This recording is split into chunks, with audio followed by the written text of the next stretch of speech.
जी अभी हम करने लगे हैं 6 क्वेश्चन। ठीक है, तो अब 6 क्वेश्चन में उसने बताया है एक ट्रायंगल है, उसकी एक साइड 3 सेंटीमीटर है, दूसरी 4 सेंटीमीटर और थर्ड वाली 6 सेंटीमीटर है। अब उसने कहा है कि रेशो फाइंड करें विद वन अनदर, मतलब एक दूसरे के साथ इन सब की रेशो फाइंड करें। सबसे पहले हम क्या करते हैं, इन दोनों की रेशो फाइंड कर लेते हैं। ठीक है, 3:4, मतलब फर्स्ट हमने पार्ट जो है ना वो सॉल्व करने जा रहे हैं इसका।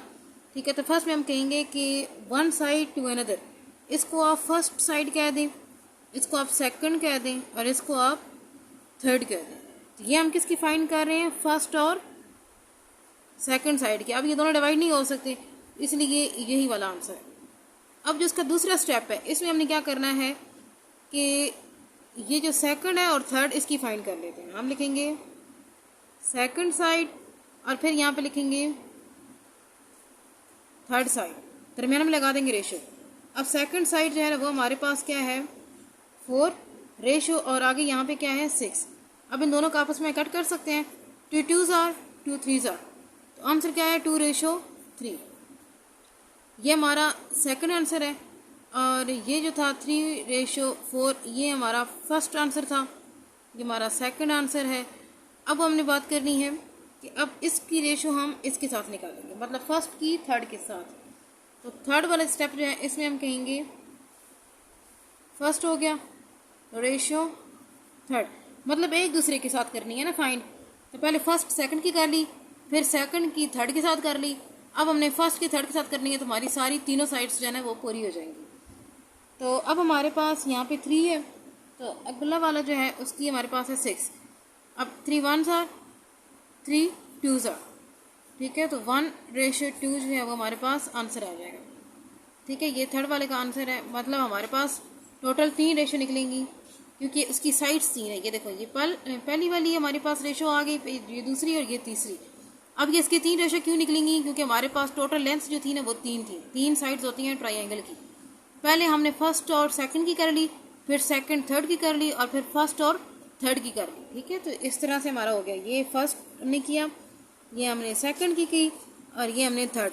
इस तरह से तीनों की जो रेशो है ना वो हमने यहाँ पे फाइंड कर दी है। तो ये हमारा जो सारा काम है ये हो गया। उसके बाद नेक्स्ट हमने देखना है 7 क्वेश्चन। उसने कहा है कि एक ट्रायंगल है, उसके 2 एंगल्स हैं। ठीक है, उनकी रेशो आप फाइंड करके दें और थर्ड वाला जो एंगल है ना उसके साथ उसकी रेशो फाइंड करनी है। ट्रायंगल जो है तो उसके इस तरह से एंगल्स, अगर इस तरह की हो ना ट्रायंगल तो फिर उसके एंगल्स होते हैं वो सेम होते हैं, लेकिन अगर एंगल जो है वो इस तरह की हो तो फिर उसका ये डिफरेंट होगा, ये डिफरेंट होगा और ये डिफरेंट होगा। ठीक है, ये इस तरह से, तो ये तीनों एंगल डिफरेंट है। वो कहता है कि 2 एंगल तो ये वाले हैं, तीसरे एंगल के साथ उसकी रेशो फाइंड करके दें। अब हमने करना क्या है कि सबसे पहले हमने तीसरा एंगल निकालना है। ठीक हो गया, तीसरा एंगल निकालेंगे तो 54 + 72। जब हमने इन दोनों को करना है प्लस तो हमारे पास आएगा 72, तो मेरे पास आया 126 एंगल टोटल ओवरऑल इसका। ठीक है, तो अब टोटल एंगल कितना होता है। ठीक है, अगर आप एक डी लेते हैं ना इस तरह से, उसके ऊपर टोटल जो होते हैं ना वो 180 होते हैं। तो हम कहेंगे 180 है, उसमें से माइनस कर लेंगे ये 126। जब हम इसमें से माइनस करेंगे तो हमारा थर्ड वाला एंगल आ जाएगा। 2 एंगल है ना हमारे पास, दोनों एंगल को प्लस किया तो हमारे पास ये आ गया। ठीक हो गया, इसी को अब हमने 180 जो फाइनल एंगल होता है, यानी जो सबसे बड़ा एंगल होता है एक डी के ऊपर, उसमें से हमने माइनस कर लेना है। जो बच जाएगा वो हमारा एंगल होगा। ठीक है, तो ये 180 - 126, तो हमारे पास एंगल आया 54। अब ये वाला जो एंगल है ये इसका थर्ड एंगल है। ठीक है, ये देखें, ये इसका सबसे पहले वाला एंगल था, ये दूसरे वाला एंगल है। ठीक है, और ये इसका थर्ड वाला एंगल है। अब वो कहता है कि इन दोनों की रेशो इसके साथ जो है ना वो मुझे फाइंड करके देंगे। ठीक है, तो इस वाला कॉन्सेप्ट आपको समझ आ गया। अगर नहीं समझ आ रहा तो एक दफ़ा ना ऐसे करते हैं, डायग्राम से मैं आपको समझा देती हूँ। ये समझ लें 54 का एंगल है। ठीक है, और ये वाला जो एंगल है ना ये है 72 का।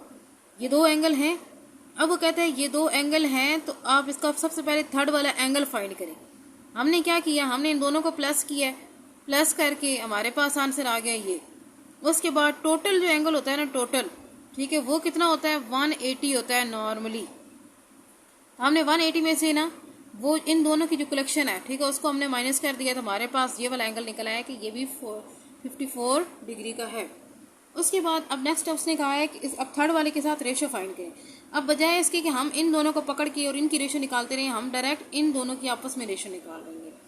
हम लिखेंगे 126 रेशो 54 डिग्री, ठीक है, ये पर डिग्री का आपने साइन लगा देना, ठीक है, यानी कि आपने रेशो लगा दी। अब हम क्या करेंगे, अब हम इनको करेंगे मतलब आपस में ना इनको कट करेंगे। अब देखें कि एक के आखिर में 6 है, दूसरे के आखिर में जो है वो है हमारे पास ये 4 है। तो मतलब अब ये दोनों के दोनों क्या हो जाएंगे, आराम सुकून से डिवाइड हो जाएंगे, ठीक है, ये 2 पे डिवाइड हो जाते हैं। तो 2 6 आर 2 3 आर 2 2 आर 2 7 आर, ठीक है। अब ये भी 9 पे हो जाएगा, 3 9 आर और 3 2 आर 3 1 आर। अभी फिर ये 9 पे हो जाएंगे, 3 3 आर 9 एंड 3 7 आर। आंसर हमारे पास क्या है, 7:3, ठीक है। तो ये हमारे पास आंसर है। मतलब हमने क्या किया, इन दोनों को आपस में कट कर दिया। सबसे पहले प्लस किया, उसके बाद हमने माइनस किया, माइनस करने के बाद इन्हीं दोनों को हमने डायरेक्ट कर लिया है, ये और ये, फिर इन दोनों को हमने क्या किया, आपस में कट किया और 7:3 जो है ना हमारा आंसर आ गया। उसके बाद चलते हैं ये वाला नेक्स्ट, ये थोड़ा सा लंबा क्वेश्चन है। अब देखें कि यहाँ पे उसने बोला कि सैलरी जो है ना वो 40,000 है, एक्सपेंडिचर्स जो है ना वो कितने हैं, वो 35,000 है। अब इन दोनों को उसने कहा कि इन दोनों की मतलब इन दोनों के एस्टिमेट से आपने क्या करना है, ये फॉलोइंग जो है ना इनको सॉल्व करना है। सबसे पहले जो सैलरी होती है वो समझ लें उसकी इनकम है, मतलब जो उसकी आमदन है, जो उसके घर में पैसे आ रहे हैं वो कितने आए, ये 40,000, और उसने एक्सपेंड कितने कर दिए, मतलब यूज़ कितने कर दिए हैं, 35,000, ये हो गया। अब हम सबसे पहले कटिंग करेंगे, ये 3 0 इधर से गए, 3 0 इधर से गए, दोनों 5 पे डिवाइड हो जाएंगे, 5 8 का 5 7 का, ठीक है। तो रेशो क्या आई, 8:7, ये पहला आंसर आ गया। दूसरा आंसर उसने कहा एक्सपेंडिचर लिखें। एक्सपेंडिचर कितने थे, 35,000 वो बंदा यूज़ करता है। अब उसकी सेविंग है, सेविंग हमें पैसे कैसे पता लगेगी, सेविंग आपने निकालेंगे तो आप लिखेंगे 40,000 को, ठीक है, माइनस कर देंगे उसमें से 35,000, ये 40,000 बंदे की इनकम थी, उसमें से उसने क्या किया, 35,000 यूज़ कर दिए हैं, तो 5,000 वो हर महीने बचा लेता है। तो जो सेविंग का मतलब होता है जो उसने पैसे बचा लिए, वो उसने कितने बचाए, 5,000। अभी फिर हम इसी तरह से कटिंग करेंगे, 5 1 आर 5 7 आर, तो 7:1, ये इसका आंसर हो गया। अब इनकम कितनी है, इधर इनकम 40,000 है और सेविंग कितनी है, 5,000। मतलब वो इनकी ना अब रेशो पूछ रहा है आपसे, ये तीनों जीरो आपने कट कर दिए, ये तीनों जीरो कट दिए, 4 1 आर 4 8 आर, ठीक है। तो यहाँ पे 8:1, इस तरह से ये तीनों आपके आंसर निकल आए। होपफुली आपको ये तीनों जो क्वेश्चन है ये समझ आ गए होंगे।